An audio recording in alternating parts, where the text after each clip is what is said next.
En este video vamos a repasar otra de las obras que contradicen a la historia oficial que bebemos en Latinoamérica desde muy chicos y respecto a la cual negarla o contradecirla pareciera ser para muchos sinónimo de traición.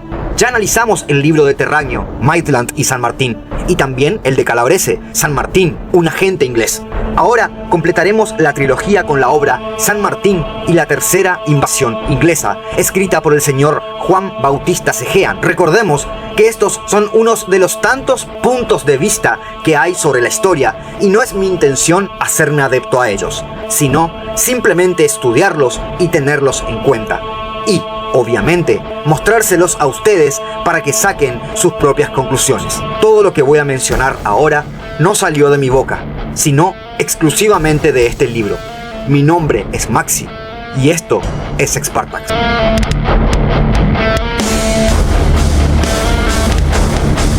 Introducción, el autor y su obra.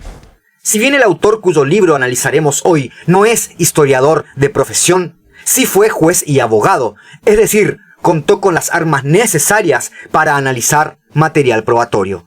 Y si bien en su obra solo analizó otras obras históricas, las pone en contraste a fines de encontrar no solo disparidades, sino también severas lagunas. Principalmente, lo que Cegean trata de demostrar con este libro es que los ingleses, luego de las famosas invasiones al Río de la Plata de 1806 y 1807, colocaron en cabeza de San Martín, seleccionado por la masonería comandada por los mismos británicos, la capitanía para lograr una tercera invasión en estas tierras, pero no ya por medios bélicos. Este propósito británico tuvo como uno de sus fines evitar la formación de una gran comunidad de estados de este lado del mundo, separándolos, dividiéndolos o independizándolos, quizás porque así sería más fácil someterlos. Planes británicos sobre América. La independencia de los Estados Unidos de Norteamérica fue, para Gran Bretaña, la pérdida de un mercado muy importante. Este hecho, sumado a la guerra contra España y al bloqueo efectuado por Napoleón, obligaron a la potencia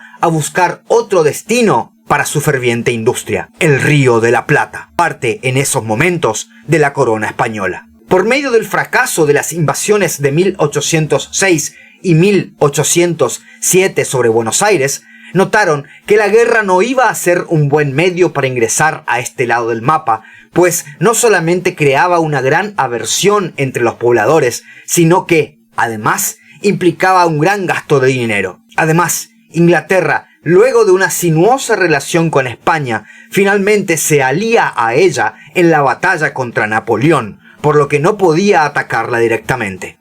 El juego limpio no era una faceta muy propia de los ingleses. Fue entonces cuando cambiaron su estrategia. El nuevo plan consistió en independizar las tierras del sur de América para hacer más fácil penetrar su gran aparato económico, ofreciéndose como su colaboradora, utilizando a los mismos pobladores del Río de la Plata, para quienes las palabras mágicas de libertad e independencia significaron el gran discurso espiritual para batallar, entregando hasta su propia vida, además de utilizarlos como compradores de las armas que Inglaterra les vendería para poder desalojar al poder español. Para tales medios se valieron de la logia masónica, o manejada por masones, como diría José María Rosa, llamada Lautaro, la cual estuvo comandada desde Londres. Escribió Castlereagh, ministro de guerra británico, en 1807. Debemos actuar de manera acorde con los sentimientos y los intereses del pueblo sudamericano. Debemos abandonar la esperanza de conquistar. Si nos acercamos a ello como comerciantes y no como enemigos, conseguiríamos abrogar las prohibiciones contra nuestro comercio. ¿Por qué sus integrantes debían ser americanos?, se pregunta el autor. Y él mismo se contesta: la cara, el pecho y la sangre debían ser americanos. El cerebro, las armas y equipos militares que nos vendían y los préstamos de dinero que necesitáramos para pagarlos corrían por cuenta de los británicos. Para poner al frente de tal plan no podían elegir a cualquiera. Debía ser una persona capaz, valiente, experimentado en tareas militares y, sobre todo, nacido en estas tierras. Esa persona era José de San Martín, nos dice el autor. Si examinamos manifestaciones de protagonistas o testigos de esos tiempos, tales como las realizadas por Canning, ministro de Relaciones Exteriores de Inglaterra, las de un hermano de San Martín, Justo Rufino, que revistaba en el ejército español, veremos con toda claridad y no poca sorpresa que ellos daban como cosa por todos sabida que Gran Bretaña participaba indisimuladamente en la guerra sudamericana para desalojar a los españoles y que San Martín había sido enviado por ese país para acelerar tal proceso. Por otro lado, y también como prueba de que era conocida esta relación de San Martín y los británicos, el autor manifiesta: más elocuentes todavía son las manifestaciones de Justo Rufino de San Martín, hermano de José, en oportunidad de conversar con el encargado de negocios de España en Londres, José María del Castillo, en agosto de 1824, a raíz de la caída de Lima en manos españolas. Inglaterra había presionado a San Martín para que volviera a la lucha y, a instancias de Justo Rufino, desistió de hacerlo. Al abordar este tema en la referida conversación, Justo Rufino afirmó que, ante la negativa de su hermano, no sería extraño que Inglaterra buscara el primer diablo que le presente para conmover de nuevo, si es preciso, la América. El punto oscuro. De la cantidad de obras que analizó el autor, notó que todas coincidían en algo. Ninguna trata los puntos oscuros de la vida de San Martín, eludiendo hablar de ellos como si no fueran importantes, o bien otorgando frases poéticas y, a todas luces, inimpugnables, remarcando el inobjetable patriotismo del mismo o entronándolo en el umbral de los héroes. Es justamente en esas oscuridades y contradicciones en las que caen al esconder o tapar hechos dudosos, en las que el juez Sejean ve una pequeña luz, como un magistrado que analiza un hecho relatado por quien despierta sospechas en lugar de certezas. No olvidemos que esa historia heroica y de un San Martín enaltecido a una especie de semidios es la que nos enseñaron en las escuelas y pasó a formar parte de una u otra forma de nuestro sentido común. Discutir sobre San Martín está prohibido. En otras palabras, está prohibido dudar. Está prohibido pensar. El autor duda del patriotismo con que diversos autores adjetivaron a San Martín. Por ejemplo, José María Rosa, autor de la obra Historia Argentina, o Bartolomé Mitre, autor de Historia de San Martín y de la Emancipación Sudamericana. Respecto a esta última, cabe remarcar que muchos historiadores coinciden en que fue esta obra la que luego la Historia Oficial ocupó para enseñársela en los colegios y la que se encargó de crear el San Martín héroe en la historia argentina. Como dije anteriormente, para Sejean no fue el patriotismo lo que llevó al prócer a abandonar España y ponerse a las supuestas órdenes del gobierno porteño. Por otro lado, San Martín no fue ajeno a los diversos factores que, según ciertos historiadores, lo hicieron cambiar repentinamente de planes en varias ocasiones. Todo ese movimiento fue estrictamente planeado por Gran Bretaña y cumplido a rajatabla por San Martín. Por algo, quizás San Martín se carteaba al parecer con Lord Castlereagh, ministro de Relaciones Exteriores de Inglaterra, en donde aquel le brindaba información a este sobre su campaña en el Río de la Plata.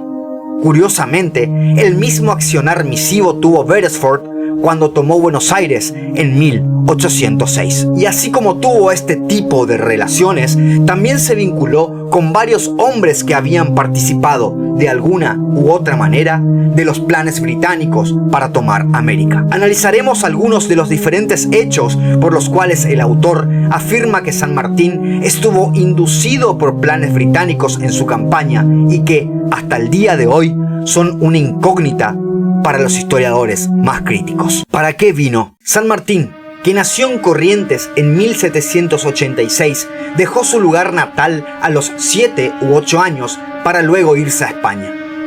Para Sejean, es imposible que alguien desarrolle su amor a la patria en tan temprana edad y breve tiempo.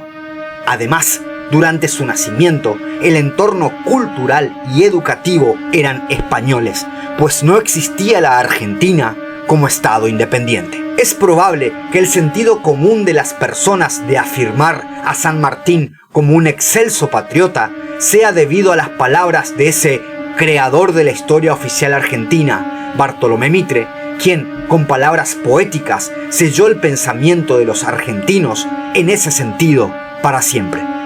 Dijo Mitre en su obra: se decidió regresar a la lejana patria a la que siempre amó como a la verdadera madre, para ofrecerle su espada y consagrarle la vida. Como contraste de estas fabulosas palabras, lo que parece cierto es que fue Lord Macduff, escocés, masón y amigo de San Martín, por interposición de Sir Charles Stuart, agente diplomático en España, quien consiguió el pasaporte para la llegada de San Martín a Londres antes de venir a América. El golpe del 8 de octubre de 1812. Para Cegean, este día, conocido por muchos historiadores como un día revolucionario, lo que hicieron los componentes de la Logia Lautaro, dirigida desde Londres, fue un golpe de Estado cuya finalidad radicaba en cambiar los miembros no logistas del primer triunvirato por integrantes de la logia. El autor ve el punto oscuro en el relato de ese hecho por parte de los historiadores. Y es que la posteridad indicó que San Martín y demás jefes militares armados se presentaron ante el gobierno con fines de que cese en el mando y lo delegue en el pueblo. Para aquel, este relato, cubierto con gran poesía y palabras sublimes, escondía un hecho totalitario y amenazante por parte de las tropas, que es cubierto con gran hipocresía por los demás escritores. Por ejemplo, Mitre lo llama Revolución Democrática. Dos de los nuevos integrantes del nuevo gobierno, llamado ahora Segundo Triunvirato, fueron integrantes de la Logia Lautaro, y la Asamblea Constituyente convocada por ellos tenía, en su mayor parte, integrantes de la logia. Cegean cita al abogado historiador José María Rosa. ¿Por qué esos tres nombres debieron resultar de un acuerdo de la logia? Independencia y Constitución fue el lema triunfante en octubre. No habría ni la una ni la otra, porque Inglaterra se opuso. De esta oposición hablaremos más adelante. El viajero británico. Algunos historiadores relatan que San Martín, previo a la famosa batalla de San Lorenzo, encontró de casualidad a un viajero británico que se encontraba durmiendo en su coche. Tal personaje era conocido por San Martín y este lo invitó a presenciar la batalla, no sin antes celebrar con una copa de vino por el futuro triunfo. La posteridad indica que el viajero, supuestamente comerciante, era en realidad uno de los hermanos Juan o Guillermo Parish Robertson, un espía a las órdenes del Ministerio de Relaciones Exteriores británico, cuyo ningún movimiento del héroe fue improvisado. Todos los movimientos militares, políticos y administrativos obedecían a un plan inglés y no del propio San Martín, como afirman muchos historiadores. Su llegada a Cuyo fue uno de esos pasos prefijados de antemano y su alejamiento también. Allí fue designado gobernador intendente, parte crucial del plan británico. La independencia que no fue. En 1813 la Asamblea, reunida con intenciones de declarar la independencia y dictar una constitución, nada de ambas hizo. San Martín presionó para que así sea. Dejo el link de un video de este canal que explica más a fondo este hecho. Separación de Chile. No había razones para formar dos países separados, es decir, las Provincias Unidas y Chile. Pero San Martín, contradiciendo las órdenes del gobierno bajo el cual supuestamente estaba a cargo, omite enviar los diputados que le requerían a fines de formar un congreso y formar una sola nación, declarando, en cambio, la independencia chilena, siguiendo las órdenes británicas. De esa manera, se imposibilitaba la formación de un estado bioceánico que, quizás, hubiera sido un riesgo para el poder británico futuro. Desobediencia. San Martín y el ejército de los Andes se encontraba en preparación para la campaña en Perú. Buenos Aires le ordena volver por dos razones: el enfrentamiento entre las mismas provincias y las posibilidades de que España intente un intempestivo ataque. San Martín hizo caso omiso al gobierno porteño y continuó con la ejecución del plan de liberación. Esto, según el autor, pone en evidencia que la relación de San Martín con el gobierno de Buenos Aires era solo aparente. la verdadera orden venía de Inglaterra. Aquí hagamos un paréntesis. Los que defienden a San Martín dicen que el héroe nunca quiso intervenir en cuestiones internas, pero si es así, ¿por qué tomó parte en los movimientos revolucionarios de 1812 y 1815 contra el gobierno? El primer caso, el de 1812, ya lo analizamos. Respecto al segundo, es decir, el de 1815, tuvo estas características. Alvear intenta un reemplazo de San Martín por Perdriel, a lo que el héroe presenta licencia médica e intenta una revuelta popular. Con este acto, conservó su cargo de gobernador en Cuyo y se sacó de encima a Alvear, a quien lo reemplazaron en el gobierno. Cerramos paréntesis. Continuamos donde habíamos quedado, es decir, en la desobediencia de San Martín. Para el autor, ese caso omiso que hizo el héroe se debió al tajante cumplimiento del plan británico. Luego de esa desobediencia, San Martín y su ejército quedaron sin gobierno al que obedecer, por lo que el héroe organizó una deliberación para que los soldados elijan quién iba a tener el mando desde ese momento. Unívocamente se votó el nombre de San Martín. Este episodio pasó a la historia como el Acta de Rancagua, lleno de ornamentos poéticos por parte de los historiadores, que hasta llegaron a mencionar el principio de autodeterminación de los pueblos para fundamentarla. Pero Sejean no cae en ese embuste y nos dice: se trató de otra grosera parodia, con el objeto de investir de autoridad formal al jefe del ejército de los Andes frente a oficiales, suboficiales, tropas, civiles, etc., que seguramente no tenían la menor idea de quiénes eran los que manejaban la guerra y la política entre bambalinas. Partida intempestiva de Perú en 1822. El mismo Mitre afirma: uno de los más grandes cargos que los contemporáneos hicieron a San Martín por su retirada de Perú, y que la historia ha repetido, es la manera precipitada en que la efectuó, al dejar huérfano su ejército al mando de un general sin prestigio. Dejó todo en verdadera acefalía. Fue, más que una abdicación, un abandono de mando. Para Sejean, citando al historiador Enrique de Gandía, esta partida del Perú fue dispuesta por una logia, pues estaba arreglado de antemano que San Martín gobernaría aquellas tierras por solo un año, poniendo esto al descubierto no solo la razón de tal abdicación, sino la falta de sinceridad del mismo en su proclama de despedida, dejando de tal forma abandonados a su suerte a muchos soldados. Al parecer, esta conducta fue condenada por los contemporáneos de San Martín. El después de su campaña. No es casual, nos dice Sejean, que al regresar a Londres en 1824, Lord Duff lo haya homenajeado como a un compatriota que vuelve victorioso a su casa. Lord Duff tuvo importantes vinculaciones con oficiales ingleses que participaron de una u otra manera en la idea de separar América de España. De hecho, su hermano comandó uno de los regimientos que visitaron, para nada amistosamente, Buenos Aires en 1806.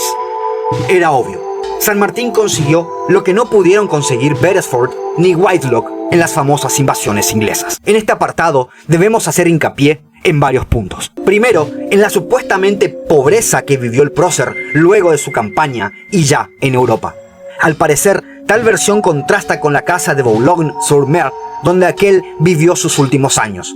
El autor se pregunta, ¿cómo se las arregló para vivir sin dinero en semejante lugar? Según Mitre, los fondos con los que contaba para vivir en el destierro fueron jugados por su amigo en la bolsa de Londres. Pero Sejean cita a Pérez Amuchastegui, quien tiene otra versión, que al volver a Europa, luego de su campaña en América, San Martín llevaba unas sumas de dinero que, si bien no eran abundantes, bien administradas, producirían rentas como para vivir decentemente. También señala este último autor que el héroe incluso se dio el lujo de posar ante el retratista John Jackson a fin de que inmortalizara su vera efigie en la tela. Segundo, su ida a Europa al finalizar su campaña estaba premeditada. Dice Pérez Amuchastegui al respecto: había pedido al gobierno peruano que le concediera licencia para marchar a Europa y se le giraron a Inglaterra sus haberes. En tercer lugar, surge la duda respecto a su actividad en Bélgica, donde había ido varias veces a fines de, supuestamente, completar la educación de su hija. Pero, según el autor, San Martín tuvo estrecha relación con la independencia de tal país en 1830, lo que interesaba sobremanera a Inglaterra. Cuarto y último punto. Cuentan los historiadores que San Martín trabajó en el reconocimiento por parte de Inglaterra de la independencia de América y demás tratados comerciales.